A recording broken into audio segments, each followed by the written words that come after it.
Hey friends, if you wish to enable or disable USB drives or ports in Windows, then please watch this video. I will guide you through the procedure. And don't try all of those registry level fixes, they are too complex and no need for any third party software. It's very simple. Search for Device Manager in the Windows search bar, open Device Manager, expand the list for Universal Serial Bus Controllers. This is the long form for USB.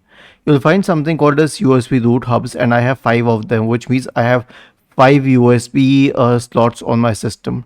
To disable any one of them, right click on it and then select disable device. I won't click on it, otherwise it will stop the mic. My mic is connected through USB. So you need to select disable device, and if you wish to disable all 5 of them, then disable each and every one of them by disable device. Was this helpful? If yes, then please subscribe to the channel, and if not, then let us know in the comment section of the video on how we could help you further. Thank you for watching this video and have a nice day.